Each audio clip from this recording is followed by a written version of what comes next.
Hi hello नमस्कार, कसे आहात सगळे? मजेत ना? मी वैशाली तुमच्या सर्वांचे पुन्हा एकदा स्वागत करते माझ्या वैशाली ब्लॉग ह्या यूट्यूब चॅनलवर. मित्रांनो, आज आम्ही आलो आहोत राजस्थान राज्यातील सीकर जिल्ह्यातील रिंगलजवळील लाखणी गावामध्ये वसलेल्या पवित्र माना बाबा धाम यांच्या दर्शनासाठी. 140 दोनों का एक का है? दोनों का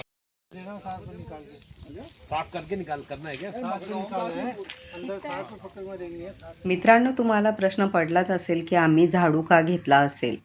आम्ही माना बाबाच्या दर्शनाला आलो आहोत आणि आम्ही झाडू का घेतला असेल, तुम्हाला सर्व सविस्तर माहिती मी तुम्हाला पुढे सांगणारच आहे. सर्वांनी हा व्हिडिओ शेवटपर्यंत आवर्जून बघा आणि व्हिडिओ आवडल्यास माझ्या चॅनलला लाईक, शेअर, सबस्क्राईब नक्की करा.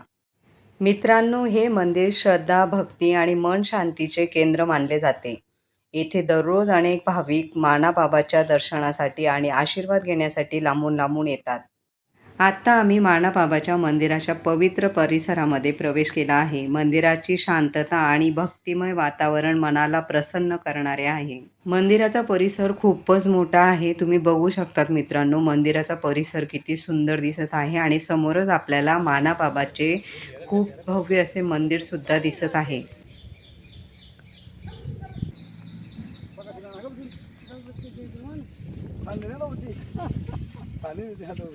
फोटो लेना हाँ.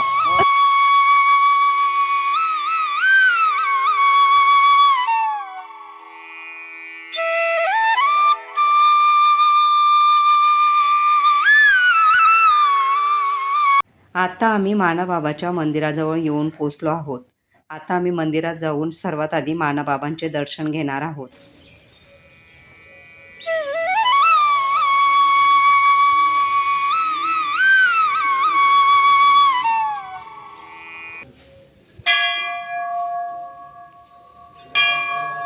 सर्वात आधी आम्ही मंदिरात आल्यावर मानाबाबांचे दर्शन घेतले.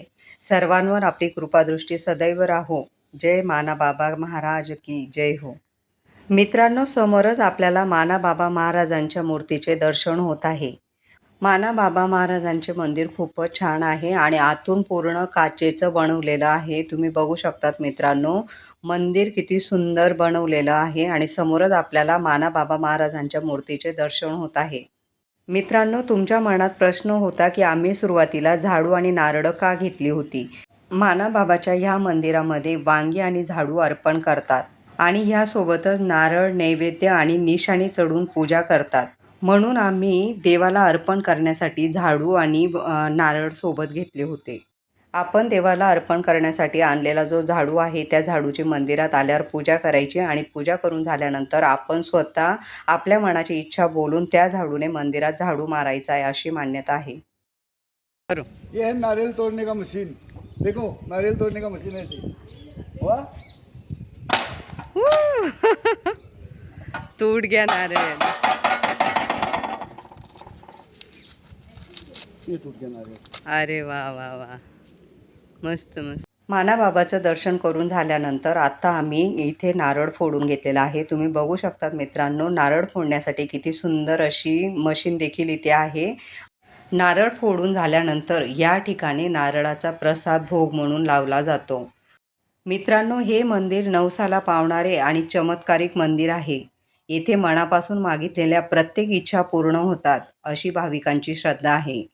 या मंदिराची सर्वात मोठी मान्यता म्हणजे येथे येणाऱ्या भाविकांचे त्वचारोग, पांढरे डाग, मत्स्य आणि मूळव्याध यासारखे आजार मानाबाबाच्या कृपेने बरे होतात, अशी लोकांची श्रद्धा आहे.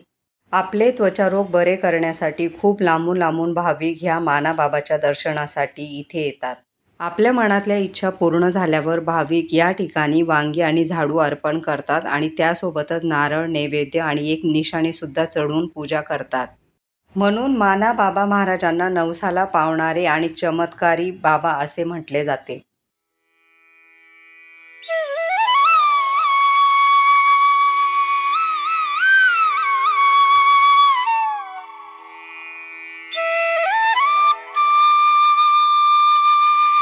मित्रांनो, या मंदिरामध्ये श्री मानाबाबा सेवा समितीच्या वतीने महिन्याला 2 दिवस या ठिकाणी भव्य मानसिक मेळावा आयोजित केला जातो.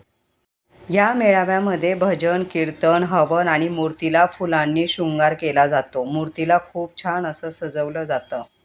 माना बाबाचे चमत्कार काही अद्भुतच आहेत. आणि मित्रांनो, तुम्हाला जर त्वचा संबंधित काही आजार असतील, काही त्रास असेल, तर तुम्ही एकदा माना बाबाच्या या मंदिराला नक्की भेट द्या. तुम्हाला नक्कीच आराम वाटेल. आणि तुम्ही जर रिंगल्सला आला असाल किंवा खाटूश्याम बाबाच्या दर्शनासाठी आला असाल, तर ह्या पवित्र धामचे दर्शन घ्यायला नक्की या.